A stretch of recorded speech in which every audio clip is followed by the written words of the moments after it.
Assalamualaikum warahmatullahi wabarakatuh. Alhamdulillah, alhamdulillahirabbil alamin. Assalatu wassalamu ala asrafil anbiya'i wal mursalin Sayyidina wa maulana Muhammadin.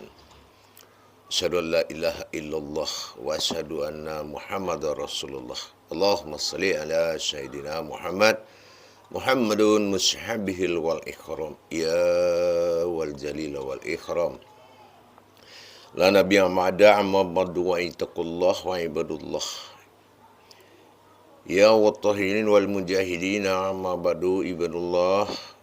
Alhamdulillah, kita panjatkan segala puji syukur kehadirat Allah.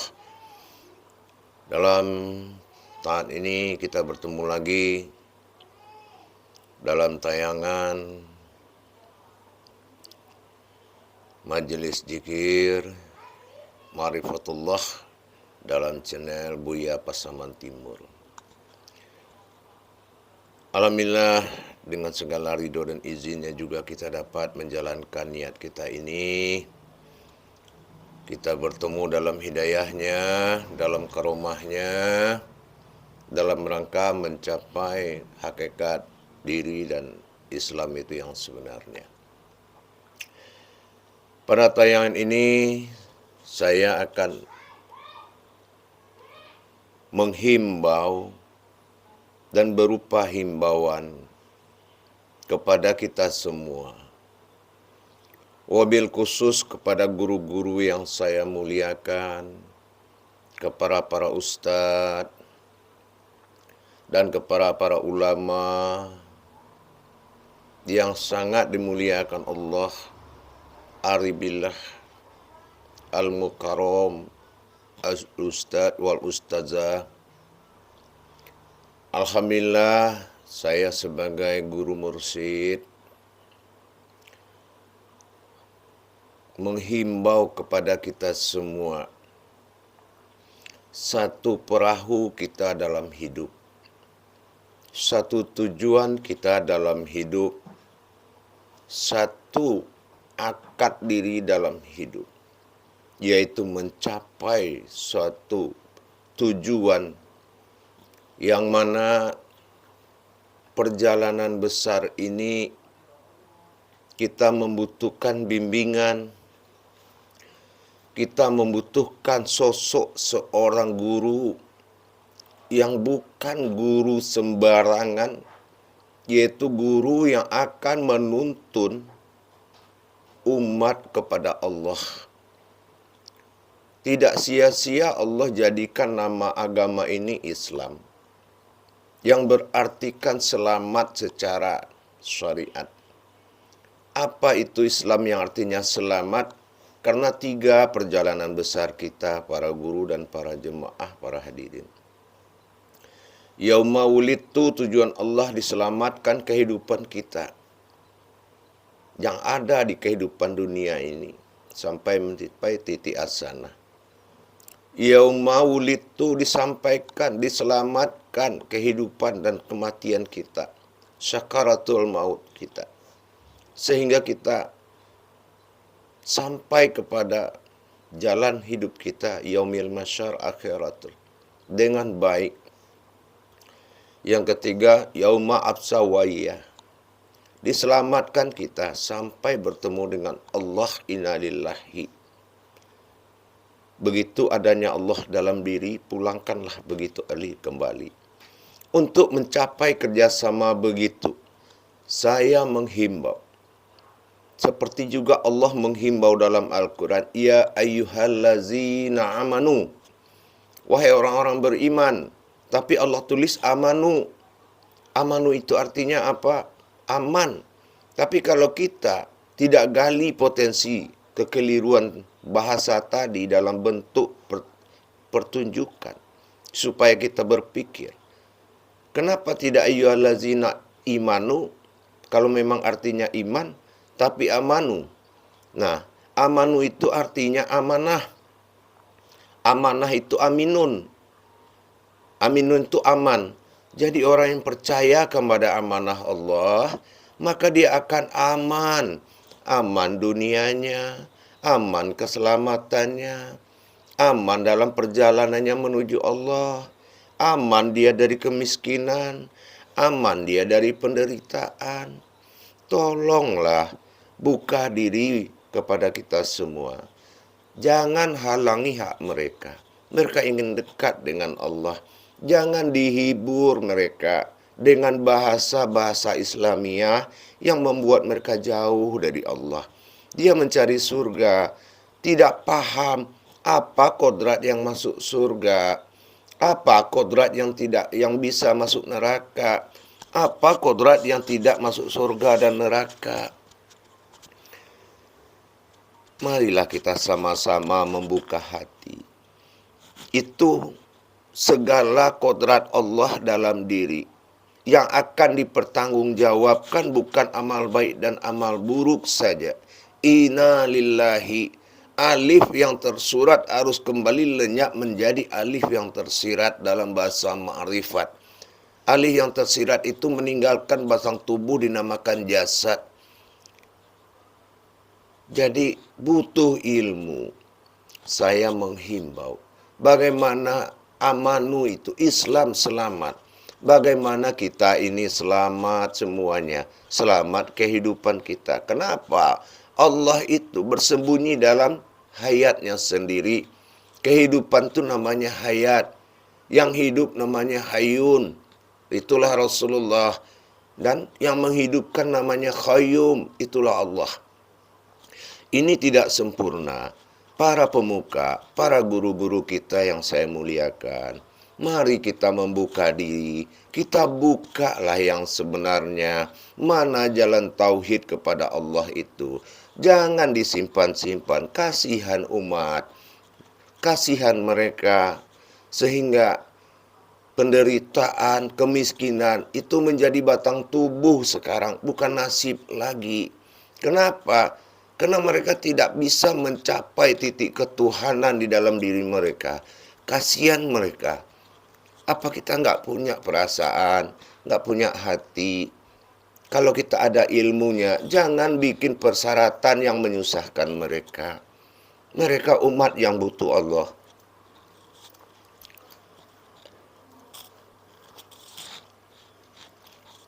Cobalah para guru-guru yang saya muliakan. Kalau memang nyata ente tahu, nyata kita tahu, memang Allah sudah buka hak kita. Jangan tutupi jalan hidup mereka. Jalan tali nyawa mereka. Nyawa mereka itu tidak ada, yang ada diri. Yang ada itu diri para jemaah sekalian. Para guru-guru, para hamba yang dimuliakan. Para al-mukarram, para al-ustad wal-utazah. Jangan dendangkan mereka dalam tidur yang akan bangun dalam neraka. Dengan hikayat. Bermodalkan hikayat. Coba kita bayangkan. Sebuah cerita. Mati itu tidak cerita para jemaah. Mati itu bukan sejarah. Mati itu butuh kodrat. Inna lillahi. Apa iya? Umat kita, umat Islam sudah tahu cara menyelamatkan diri. Allah dia tidak mau tahu. Meskipun wallahi bikulli syai'in alim, hanya dia yang tahu apa yang akan terjadi. Tapi ingat, tetap aja kita dipanggil ya ayyuhallazina amanu. Wahai orang-orang yang beriman. Orang-orang yang aman, amanu. Sementara kita nggak ngerti apa-apa. Amalan banyak. Bongkar alif aja nggak bisa. Bongkar ba menuju batin nggak bisa. Bongkar ta menuju rahasia ma'rifat nggak bisa. Bongkar sa menuju kodrat nggak bisa. Bongkar sin menuju Tuhan nggak bisa. Napasnya masih bareng-bareng sama napas hewan. Di mana hewan mengeluarkan napas, di situ dihirup lagi. Karena napas yang dimaksud itu adalah napas pulang ke malakut. Bukan pulang kepada Allah yang mereka hisap. Itu kenapa kita nggak berpikir segala musibah menjadi pakaian hidup para umat Islam. Lihatlah para jemaah. Lagi sholat saja di masjid dibawa sama air. Diterjang sama air. Tanah lumpur. Jangan kita bilang itu kuasa Allah. Allah tidak pernah menzolim umatnya. Cuma apa yang kita lakukan, itu yang kita terima. Tapi untuk apa gunanya kita para pemuka agama tak mampu menyelamatkan umat kita. Tak mampu selamatkan jemaah kita. Ya Allah, entah apalah yang akan terjadi. Saya hanya bisa berdoa. Apapun iman saya, ya Allah, saya tidak mau melihat umat Muhammad dalam neraka. Kalau ada rasa sakit itu limpahkan ke saya. Tapi kenapa mereka itu dihibur? Sama judulnya dengan iman agama lain. Tidak jauh dari neraka. Kitab mencari kitab Sa'adiyah. Kitab yang tidak langsung. Padahal Al-Quran itu ada. Jangankan satu kitab diamalkan. Mengamalkan Al-Quran saja satu huruf bisa menyelamatkan kamu ke dunia dan akhirat. Para jemaah, saya mursyid sudah puluhan tahun. Yang saya terima adalah murid yang kecewa. Meskipun saya ketawa di depan mereka, tapi hati saya menangis. Kenapa? Saya kalau lihat manusia ingat Allah. Tidak mudah Allah itu mengikhlaskan dirinya menjadi umat di dalam tubuh sifat dalam diri manusia. Ternyata dibawa oleh nasib manusia. Allah itu bukan bawaan nasib, tapi itulah kenyataan.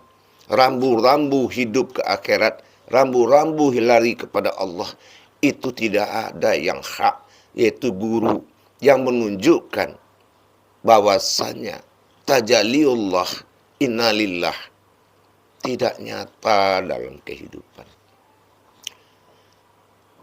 Para jemaah, para hadirin yang dirahmati Allah. Mungkin kita berbeda rasa, tapi saya tidak mengakui ada rasa dari gaib Allah.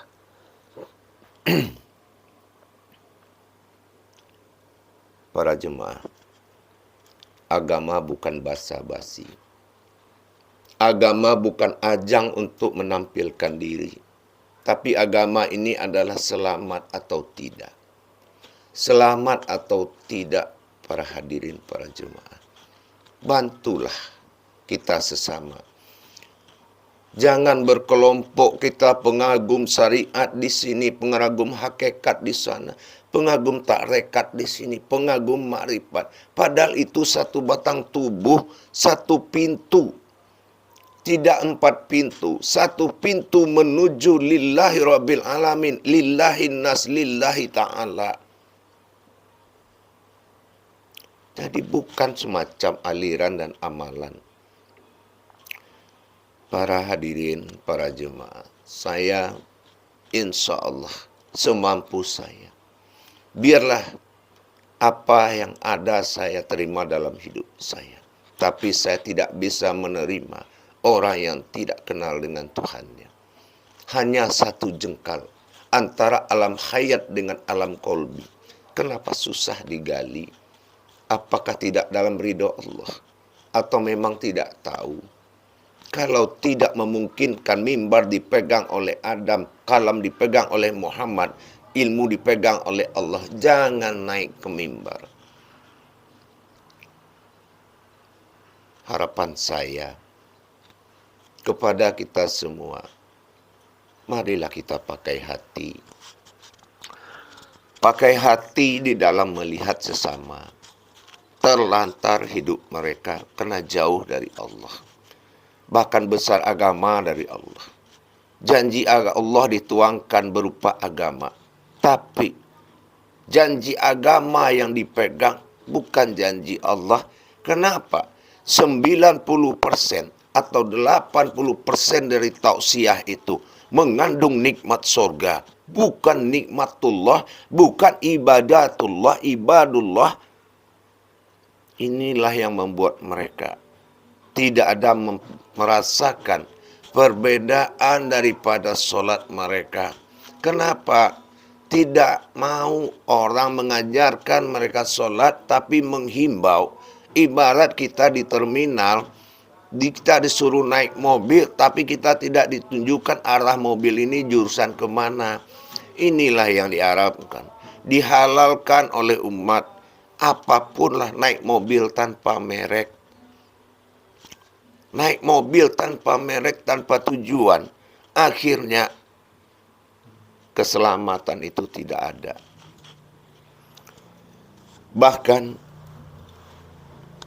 mi'raj saja, bukannya mi'raj salawatul fil mi'raj dalam sholat, malah itu menjadi suatu cerita ibarat pahlawan. Isra mi'rajnya Rasulullah diadakan, lanjut diadakan terus. Tapi apa yang ada di dalam hati para umat, seperti mengenang ulang tahun, kagum aja. Padahal dari rumah ke masjid tanpa Isra batal, dari sholat kepada Allah tanpa mi'raj batal. Coba tanya jemaahnya, dari rumah dengan Allah enggak?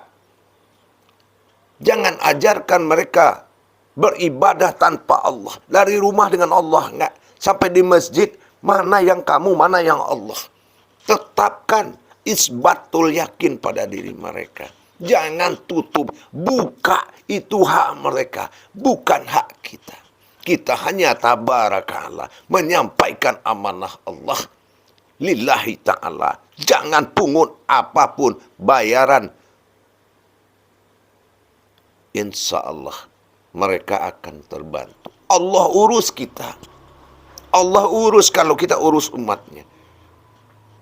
Tapi kalau Allah tidak suka dengan apa yang disebutkan atas namanya, Allah akan bercerita dengan kalamnya. Apa itu? Kejadian demi kejadian. Tidak perlu kita membesarkan diri di jalan Allah, saudaraku. Tapi besarkanlah Allah di jalan diri. Kasihan mereka. Karena tidak ada marwah agama di rumah tangganya sampai berantakan. Sampai tidak makan. Sampai harus menggadaikan harga diri. Karena kemana lagi mereka mencari guru? Yang dikupas guru yang tidak ada dalam dirinya. Hanya sebuah kenangan dan hayalan yang belum mereka tahu. Dan janji yang sangat nikmat besar. Kalau Allah tanya satu di dalam surga, selain apa yang dia janjikan. Apa itu? Yang kamu tidak tahu. Kalau Allah tanyakan yang kamu tidak tahu, kamu akan masuk ke dalam neraka jahanam itu. Siapa yang tidak tahu? Apa yang tidak tahu? Tuhanmu. Apa itu tidak masalah besar? Menggugurkan seluruh ilmu pengetahuan. Para jemaah yang dirahmati Allah, para hadirin. Mari kita sama-sama dalam satu perahu menuju tauhid ilahiyah. Jangan hitung waktu. Jangan lihat keadaan. Jangan lihat tempat. Tidak ada orang yang teraniaya di jalan Allah. Tapi yang wajib sebelum agama ini ada adalah Tuhan dengan seyakin-yakinnya.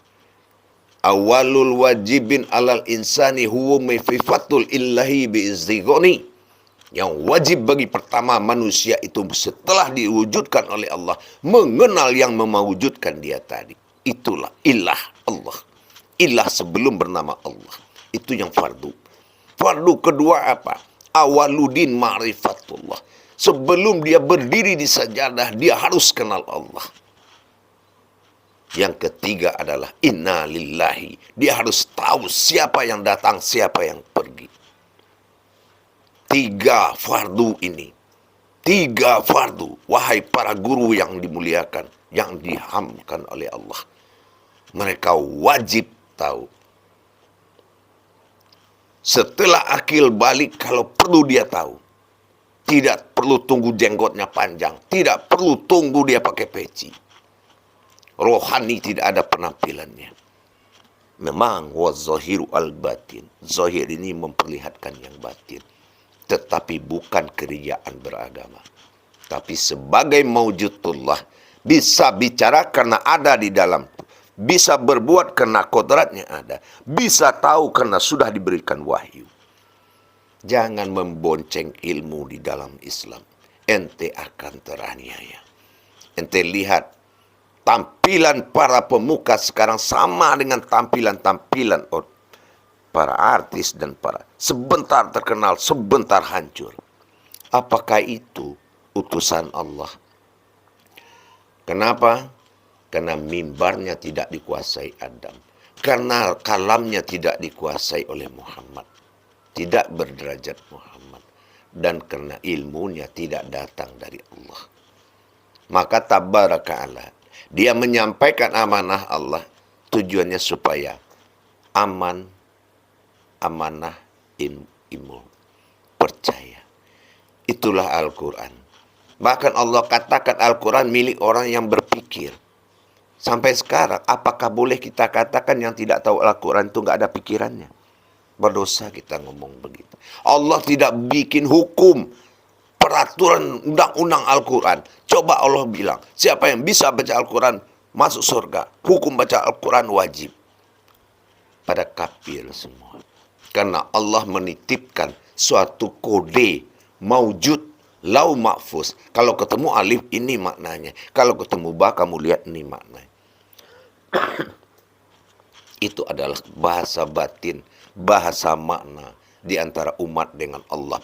Dari siapa dilindungi itu? Dari akal dan pikiran dan nafsu orang yang tidak bertanggung jawab dalam menjalankannya. Perjemaah yang dirahmati Allah. Marilah kita sama-sama mengulurkan zakat besar kepada umat, yaitu ilmu. Satu ilmu kita zakatkan. Dijual semua isi alam ini. Tidak terbayar. Satu ilmu. Tapi 1000 ceramah tidak ada mengandung satu ilmu. Beribu-ribu isi alam ini tidak akan menghargaimu. Para jemaah, besarkanlah Allah melebihi dirimu. Selamatkan umat. Tidak bisa saya bicara panjang-panjang dalam tausiah. Hanya menghimbau kepada kita sesama. Siapapunlah yang tahu dan bisa menyatakan di dirinya. Dan telah keluar masuk dia. Setelah tauhid, tafrid, tajrid. Dia alami, dia masuk dan dia rasakan. Itu yang diakui oleh Allah. Bukan orang yang berpengalaman tanpa kekuatan. Barakallahu ya karim. Bantulah mereka ya al-mukarram. Ya al-ustad, ya al-ustazah. Ya para kiai dan para hamba Allah yang dimuliakan. Kasihan mereka. Wazohiru al-batin. Kita lihat zohir mereka. Hidup mereka. Begitulah batin mereka. Itulah yang dialami oleh batinnya. Berantakan hidupnya, berarti berantakan batinnya. Wazohiru hubungan batinnya dengan Allah. Belum, karena tolak ukur dunia itu adalah rohani. Kalau rohani belum memiliki wujud, belum berderajat rohaninya, maka alam ini al-maidah, dia tidak menghidangkan yang mesti untuk dia, untuk umat. Balah sebaliknya, alam disiapkan untuk menghukum mereka. Kenapa? Kalau 100 nilai hodam atau aras alam ini, kalau kita 90, kalau kita 80, 50, 30, kita tidak mampu berkonsultasi dengan alam ini, maka alam bukan jadi amanah, tapi jadi musibah bagi kita. Apalagi orang yang tidak paham, hamba Allah yang belum mengerti. Bukalah hatimu, datangi mereka. Wahyu itu kita ini, para ustadz dan para ulama, para semua sahabat dan kerabat, bukan didatangi kita bangga. Masa si guru datang murid itu kafir itu. Allah punya ilmu, yang punya ilmu tidak pernah dia meminta orang datang belajar. Diutus Jibril untuk mengantarkan. Kenapa? Ilmu wahyu diantarkan, tidak dijemput oleh muridnya. Ingat, jangan salah mengerti. Fa'alam annahu fil ilmi. Ya, fa'alam annahu min laduna ilma. Ilmu itu datang dari Allah. Maka Jibril lah mengantarkan wahyu itu kepada Muhammad. Muhammad mentajabarkan kepada umatnya. Itulah Al-Quran. Jadi jangan kita memuliakan diri melebihi yang punya ilmu.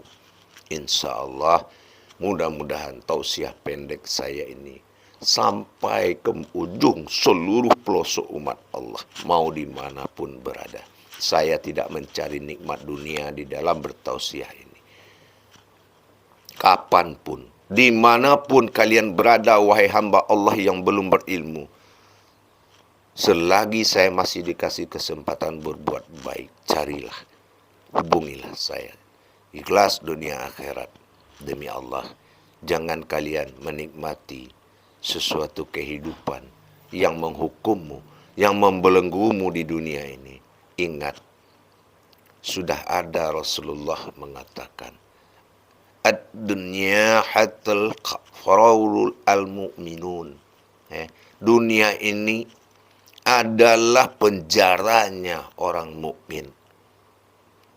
Wal azadin nikmatuhu wal jannatun al-kafirun.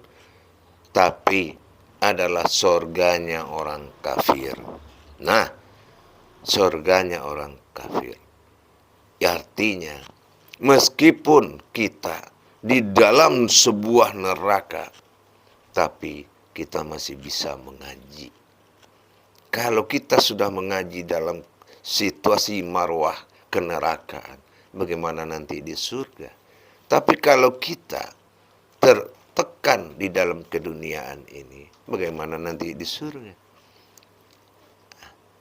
Jadi bebaskan dirimu dari segala tekanan. Hidayatul fikri wa hidayatul iradah para jemaah.